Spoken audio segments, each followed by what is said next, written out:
Buenos días, chicos. En el día de hoy, pues les voy a compartir los temas que van para esta semana, el cual vamos a estar hablando acerca de lo que son las manifestaciones cutáneas de enfermedades sistémicas, la parte 3, pero en específico vamos a hablar de las manifestaciones en piel asociadas a enfermedades autoinmunes, empezando con lo que es el lupus eritematoso sistémico, la dermatomiositis y también la esclerodermia. Con respecto al lupus eritematoso sistémico, este no es más que una enfermedad multisistémica del tejido conectivo que va a afectar tanto piel como también muchos órganos internos. Por eso es tanto cutánea, o sea, como también multisistémica, donde va a predominar aquí o va a tener un papel muy importante la inmunidad contra las partículas del DNA propio. Las lesiones en piel vienen siendo la segunda manifestación clínica más frecuente del lupus eritematoso sistémico después de lo que es la articular. Con respecto a la epidemiología, el sexo que mayormente se ve afectado va a ser el sexo femenino de 9 a 1, donde van a intervenir múltiples factores como factores hormonales. Es muy frecuente verlo en los niños y la edad promedio que se ve es de 20 a 40 años. Con respecto a los mecanismos de las enfermedades autoinmunes, ustedes pues lo repasan al paso, también lo buscan en su literatura, donde aquí van a intervenir hablando un poquito de la etiopatogenia, múltiples factores, factores genéticos, inmunológicos, ambientales, endocrinos. Con respecto al factor genético, pues se ha visto la relación de familias, o sea, asociado con ciertos pues antígenos. Además de eso, esos antígenos pues de histocompatibilidad y sobre todo se ha asociado a los marcadores C1, C2, C4, C5, C7 y C8. También están los factores pues endocrinos, como les dije, factores inmunológicos per se, factores ambientales, como es el caso de la luz solar, el frío, el viento, los traumatismos, todas esas cosas pues van a verse influenciadas. Tenemos lesiones específicas y lesiones inespecíficas de del lupus eritematoso sistémico, pero antes de adentrarnos en las lesiones tanto específicas como inespecíficas, tenemos que hablar de una clasificación. ¿Cómo se clasifica? Bueno, tenemos un lupus eritematoso sistémico que se va a caracterizar por eritema malar, también puede ser diseminado, papular, o sea, ver la presencia de pápulas y también lo que son ampollas tipo eritema multiforme. Tenemos el lupus eritematoso crónico discoide o cutáneo, que aquí este puede ser localizado, puede ser generalizado, puede ser hipertrófico o inclusive profundo, que hay o en las literaturas hablan de un lupus profundo o lupus pernio. Y tenemos el lupus cutáneo subagudo, que este se va a caracterizar porque se puede manifestar a nivel de piel con lesiones, pues, papuloescamosas, lesiones anulares, lesiones vesiculares, etcétera. Entonces, con respecto a lo que son las lesiones específicas, ya hablando de las agudas, les hablé del eritema malar, de las lesiones eritematosas, que pueden estar localizadas en otras áreas que no sea centro facial, lesiones ampollares y eso. Entre las subagudas está el lupus anular policíclico, que le hablé, el lupus discoide generalizado y también el vesicular.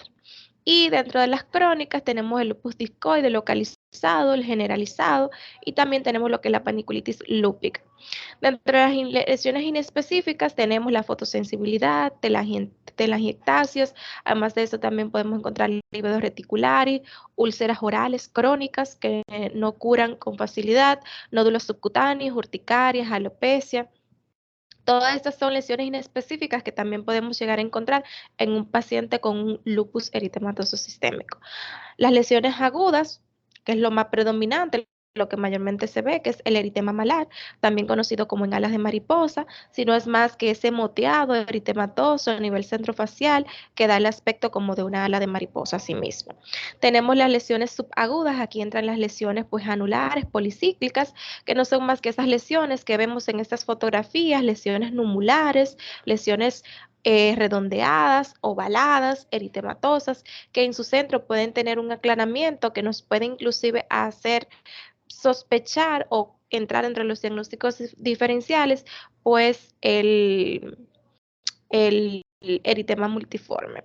Dentro de las crónicas tenemos el lupus profundo o paniculitis lúpica, que son esas lesiones atróficas que mayormente se van a ver estas lesiones ya en el lupus crónico discoide, como es el caso de esas lesiones atróficas que pueden verse mayormente en áreas fotoexpuestas como la cara, el cuello, los miembros superiores, pero también podemos llegar a verlo en otras localizaciones como es el caso del tórax.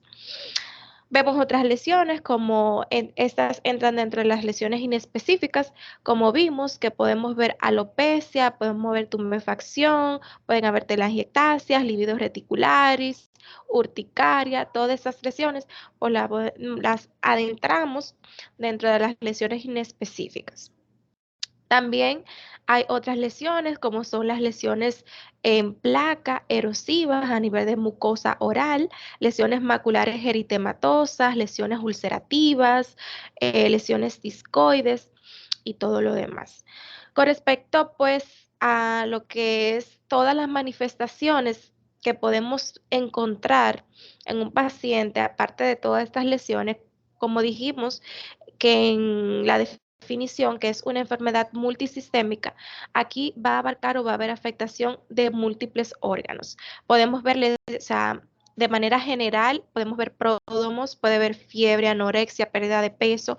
A nivel articular, se va a caracterizar porque va a haber astenia, mialgia, miositis, tendinitis. A nivel cardiovascular, miocarditis, pericarditis, arritmia, defecto de la conducción. A nivel renal también podemos encontrar hematuria, glomerulonefritis, proteinuria, a nivel pleuropulmonar, a nivel del sistema nervioso también, parálisis pues transitoria. Además de eso, a nivel hematológico podemos llegar a encontrar anemia, leucocitopenia, a nivel gastrointestinal, que también son otros pues, de los sistemas que se ven afectados, donde podemos encontrar peritonitis, ascitis, dolor abdominal, náusea, vómito y todas estas manifestaciones a nivel ocular, otitis, conjuntivitis, ceguera, cratocono, a nivel del linfohematopoyético, todo eso, pues vamos a encontrar en un paciente con un lupus eritematoso sistémico, porque obviamente es una enfermedad multisistémica. Hablando un poquito ya de las lesiones del crónico, o sea, del lupus crónico discoide, que es un paciente que debute con un lupus eritematoso sistémico puede empezar con un LED, o sea, con un lupus crónico discoide y progresar a un LES, a un lupus eritematoso sistémico o viceversa. ¿Por qué se van a caracterizar estas lesiones en el lupus crónico discoide? Porque son lesiones en placa, eritematoinfiltradas, que sobre todo se van a localizar en áreas fotoexpuestas, como ya les mencioné, lo que son la región facial, la V del escote, los miembros superiores, los brazos, todo eso se pueden haber acompañada de otras lesiones como atrofia central, pueden haber también ampollas, nódulos, también ronchas o abones acompañados de hiperkeratosis. Vamos a encontrar también aquí en el LED una alopecia circunscrita que va a estar en cuero cabelludo, también lesiones a nivel de mucosa. Ya para hablar acerca de los criterios, existen unos criterios para hablar o pensar si estamos ante un paciente con un lupus o no, que son los llamados criterios de Lara. Para nosotros hacer el diagnóstico debemos tener por lo menos dos o más. Y la literatura y también pues las investigaciones que se han hecho, las publicaciones hablan también que para hacer el diagnóstico de forma, o sea, ya se hablan hasta de 4 o más criterios de estos. Y dentro de los criterios está el eritema malar, está el lupus discoide, la fotosensibilidad, las úlceras bucales, la artritis, la serositis, alteración a nivel pulmonar, pleuritis, también a nivel cardiovascular, pericarditis, trastornos renales, trastornos neurológicos, hematológicos.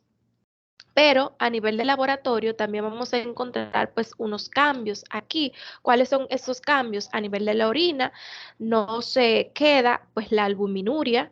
A nivel pues hematológico podemos llegar a encontrar una anemia hemolítica, leucopenia, trombocitopenia, aumento del eritro, VDRL falso positivo, factor reumatoideo que va a estar positivo. También a nivel, pues, inmunológico, hablando de ellos, vamos a encontrar un ANA positivo, anti-Smith, alteración de estos, complemento C3 que va a estar bajo, al igual que el complemento C4. También aquí valoramos lo que es la banda lúpica, donde vamos a ver depósitos de IgG e IgM con unión dermoepidérmica. Cualquier forma de lupus cutáneo, hablando ya un poco ya del tratamiento del lupus eritematoso sistémico, en cuanto al LED, que es el de la piel, el lupus en la piel, cualquier forma de esta debe de evaluarse para descartar o que haya progresado a un lupus eritematoso sistémico o que el paciente pues tenga su LES, su lupus eritematoso sistémico y que haya progresado a un lupus en la piel, que es el denominado lupus crónico discoide. Para evitarlo, pues aquí pues, se emplean los protectores solares, factor de protector solar, eso es imprescindible, porque vimos en la clínica que este se va a caracterizar por lesiones a nivel de áreas fotoexpuestas, cara, V del escote, los miembros superiores, el tórax, sobre todo también la parte posterior, en la parte superior. Entonces, con respecto a los fármacos fotosensibles, como es el caso de la hidroclorotiazida, las tetraciclinas, la grisofulvina, hay que preguntar e indagar si el paciente, pues, por algún motivo está tomando alguno de estos medicamentos porque son fotosensibles y pueden provocar una dermatitis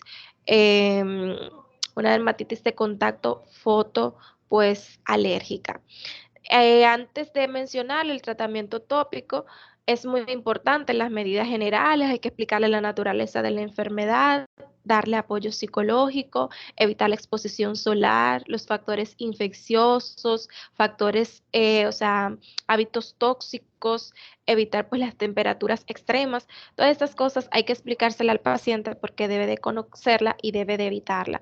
Ya hablando entonces en cuanto al tratamiento tópico, ya hablé del factor de protector solar, pero también se emplean los que son los glucocorticoides o cremas esteroideas de baja potencia.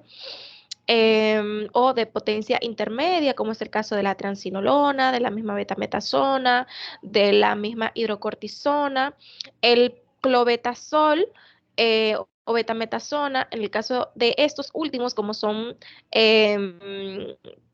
esteroides de alta potencia, pues se trata de que no sean por largo tiempo. También se utilizan los inhibidores de la calcinorina, el pimecrolimus, el tacrolimus al 1%.